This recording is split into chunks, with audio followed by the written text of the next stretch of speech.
সুপ্রিয় দর্শক, আসসালামু আলাইকুম। সবাইকে স্বাগত জানাচ্ছি আজকে গুরুত্বপূর্ণ সংবাদে। প্রথমেই জানিয়ে দিচ্ছি সংবাদ শিরোনাম, পরে বিস্তারিত। গাজীপুরে ওয়াজ মাহফিলে জামায়াত বিএনপির সংঘর্ষের অভিযোগ, আহত ১৫। এদিকে নির্বাচন পেছানোর ষড়যন্ত্র হচ্ছে, ফয়জুল করিম। এরপর থাকছে, নির্বাচন নিয়ে ষড়যন্ত্র জনগণ হতে দেবে না, নজরুল। সর্বশেষ, নির্বাচনের তফসিল কাল বা পরশু, ব্যালেটে থাকছে না স্থগিত দলের প্রতীক। শুনছিলেন সংবাদ শিরোনাম, এখন বিস্তারিত। তার আগে ছোট্ট একটি আবেদন। যদি মানবতার প্রতি আপনার বিশ্বাস থাকে, যদি আপনি অন্যায়ের বিপক্ষে দাঁড়াতে চান, তাহলে আজই আমাদের পরিবারের অংশ হন। চ্যানেলটি সাবস্ক্রাইব করুন, কারণ আপনার একটি ক্লিকই হতে পারে নিপীড়িতদের পাশে দাঁড়ানোর শক্তি। আর নিচে কমেন্টে লিখুন, আমরা নীরব নই, আমরা মানবতার পক্ষে। প্রতিটি শব্দ আপনার প্রতিবাদের প্রতিধ্বনি হয়ে পৌঁছাবে গাজার শিশু, সুদানের মায়ের আর মানবতার হৃদয়ে। চলুন, বেশি কথা না বাড়িয়ে বিস্তারিত জেনে নিই। গাজীপুরে ওয়াজ মাহফিলে জামায়াত বিএনপি সংঘর্ষের অভিযোগ, আহত ১৫। সিরাজগঞ্জের কাজীপুর উপজেলায় ওয়াজ মাহফিলে জামায়াতের ও বিএনপির নেতাকর্মীদের মধ্যে সংঘর্ষের অভিযোগ পাওয়া গেছে। এতে জামায়াতের প্রায় ১৫ জন নেতাকর্মী আহত হয়েছেন বলে দাবি করেছে দলটি। তবে বিএনপি বলছে, এই ঘটনায় তাদের কোনো নেতাকর্মী জড়িত নন। স্থানীয় লোকজনই সংঘর্ষে জড়িয়েছেন। গতকাল সোমবার রাত ১১টার পিকে উপজেলার সোনামুখী ইউনিয়নের স্থলবাড়ি গ্রামে এই ঘটনা ঘটে। দ্য ডেলি স্টারকে এই তথ্য নিশ্চিত করেছেন গাজীপুর থানার ভারপ্রাপ্ত ওসি শাহ মোহাম্মদ এনায়েতুর রহমান। স্থানীয় সূত্র জানায়, ওয়াজ মাহফিলে অতিথি হিসেবে অংশ নেন জামায়াতে ইসলামী মনোনীত প্রত্যার্থী ও সিরাজগঞ্জ জেলা আমির শাহিনুর আলম। সে সময় মঞ্চে উপস্থিত ছিলেন বিএনপি মনোনীত প্রত্যার্থী সেলিম রেজা। দুজনের উপস্থিতিতে তাদের অনুসারীরা হঠাৎ উত্তেজিত হয়ে পড়েন। তখন সেলিম রেজা লোকজনকে শান্ত করে মঞ্চ ত্যাগ করেন। পরে জামায়াতের প্রত্যার্থী অনুষ্ঠানস্থল ত্যাগ করার সময় হামলার শিকার হন বলে জানা গেছে। গাজীপুর উপজেলা জামায়াতের আমির শাহিনুর ইসলাম ডেইলি স্টারকে বলেন, বিএনপি নেতাকর্মীরা পরিকল্পিতভাবে এই হামলা চালিয়েছে। এতে আমাদের প্রায় ১৫ জন নেতাকর্মী আহত হয়েছেন। এদের মধ্যে সোনামুখী ইউনিয়ন জামায়াত সেক্রেটারি নজরুল ইসলাম সহ অন্তত ৪-৫ জনের অবস্থা আশঙ্কাজনক। তাদের সিরাজগঞ্জ সদর হাসপাতাল সহ বিভিন্ন হাসপাতালে ভর্তি করা হয়েছে।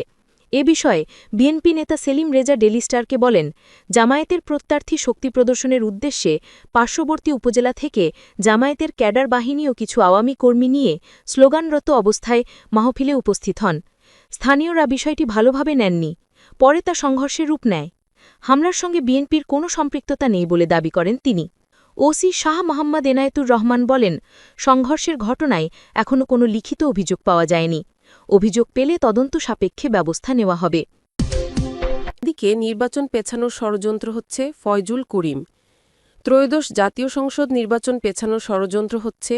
কোনো দল বা ব্যক্তিকে কেন্দ্র করে নির্বাচন পেছানোর ষড়যন্ত্র করা হলে জনগণ তা গ্রহণ করবে না বলে মন্তব্য করেছেন ইসলামী আন্দোলন বাংলাদেশের নায়েবে আমির মুফতি সৈয়দ মুহাম্মদ ফয়জুল করিম।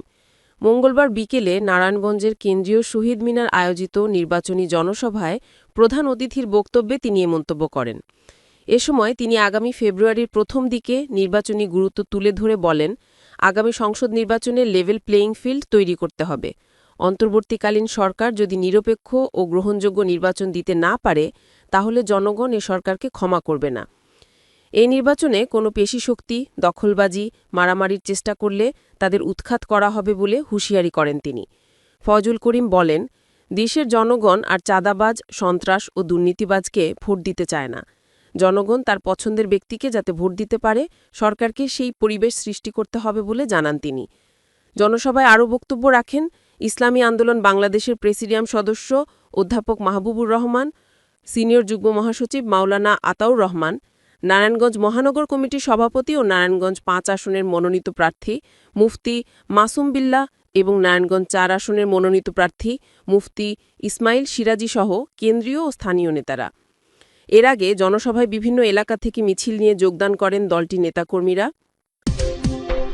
সর্বশেষ, নির্বাচন নিয়ে ষড়যন্ত্র জনগণ হতে দেবে না বলে মন্তব্য করেছেন বিএনপি স্থায়ী কমিটির সদস্য নজরুল ইসলাম খান। মঙ্গলবার সকালে রাজধানীর ফার্মগেটে কৃষিবিদ ইনস্টিটিউশন মিলনায়নে বিএনপির আয়োজনে দেশ গড়ার পরিকল্পনা শীর্ষক এক আলোচনা সভায় তিনি কথা বলেন। দিনব্যাপী অনুষ্ঠানে বিকেলে প্রধান অতিথির বক্তব্য দেবেন দলের ভারপ্রাপ্ত চেয়ারম্যান তারেক রহমান। বিএনপি স্থায়ী কমিটির এ সদস্য বলেন, আজ একটা জরিপের রিপোর্ট বের হয়েছে। সেখানে প্রশ্ন করা হয়েছিল যে বেশি আসনে নির্বাচনে কে পাবে, কোন দল। শতকরা ৬৬% উত্তরদাতা বলেছে বিএনপি, আর শতকরা ২৬% উত্তরদাতা বলেছে জামায়াতে ইসলামী। ডিফারেন্স হলো ৪৪%, আর অন্যান্য যারা তারা তো অনেক অনেক কম আর কি। এমনকি অনেক উল্লেখযোগ্য দল তারা শতকরা ১%ও না, এর চেয়েও কম। এতে হতাশ হয়ে নিরাশ হয়ে কেউ ষড়যন্ত্রের আশ্রয় নিতেই পারে, কিন্তু জনগণ তাদের মন স্থির করে ফেলেছে, তারাই ষড়যন্ত্রকে সফল হতে দেবে না, এটা মনে রাখতে হবে। তিনি আরও বলেন, ফ্যাসিবাদের পতন ও একটা নির্দলীয় নিরপেক্ষ সরকারের অধীনে অবাধ সুষ্ঠু জাতীয় সংসদ নির্বাচনের মাধ্যমে গণতন্ত্র পুনঃপ্রতিষ্ঠার এক দফা আমরা অর্জন করেছি। ফ্যাসিবাদের পতন হয়েছে, বাকি অংশটুকু পূরণ করার জন্যই অন্তর্বর্তীকালীন সরকার। কিন্তু এই বাংলাদেশের জনগণ মাত্র কিছুদিন আগে ১৫ বছর ধরে সিন্দাবাদের দৈত্যের মতো ঘাড়ে চেপে বসা একটা নিপীড়নকারী, একটা খুনি, একটা ফ্যাসিবাদী সরকারকে উৎখাত করেছে। সেই জনগণ কোনো ষড়যন্ত্র হতে দেবে না, কোনো ষড়যন্ত্র এই জনগণকে পরাজিত করতে পারেনি এবং পারবে না। বিএনপি স্থায়ী কমিটির এই সদস্য বলেন, আমরা দেশে উন্নয়ন দেখেছি, বড় বড় দালান কোঠা, বড় বড় এক্সপ্রেসওয়ে, নতুন নতুন ট্রেন ইত্যাদি। কিন্তু পাশাপাশি আমরা দেখেছি জনগণের মৌলিক ন্যূনতম আকাঙ্ক্ষাগুলো অপূর্ণ থেকে যেতে। নজরুল ইসলাম বলেন, আমরা পত্রিকায় পড়েছি যে কোটিপতি উৎপাদনের দেশ হিসেবে বাংলাদেশ শীর্ষে। এদেশে জনসংখ্যার অনুপাতে সবচেয়ে বেশি কোটিপতি হয় প্রতি বছর। অথচ আমরা এটাও পড়েছি যে প্রতি বছর লাখ লাখ মানুষ দারিদ্র্য সীমার নিচে চলে যায়। একদিকে কিছু মানুষ কোটিপতি হয়, আরেকদিকে লাখ লাখ মানুষ দারিদ্র্য সীমার নিচে পড়ে যায়।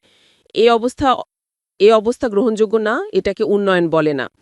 একজন রাজনীতিবিদ বলেছিলেন, যে দেশের মানুষ বেকার, উপার্জনহীন, ভুভুক্ষু, দরিদ্র, সেই দেশে বড় বড় অট্টালিকা, বড় বড় রাস্তাঘাট, বড় বড় পুলকালমঠ এসব হলো সেটাকে গোরস্থানে আলোকসজ্জা করা বলে উল্লেখ করেন বিএনপির এই নেতা। তিনি বলেন, আপনি একটা গোরস্থানে আলোকসজ্জা করে দেখাতে পারেন বড় সুন্দর লাগছে, কিন্তু তার চারদিকে অন্ধকার, এটা উন্নয়ন না। আপনারা খানিকক্ষণ পরেই শুনবেন যে কেমন উন্নয়নের স্বপ্ন দেখে বিএনপি।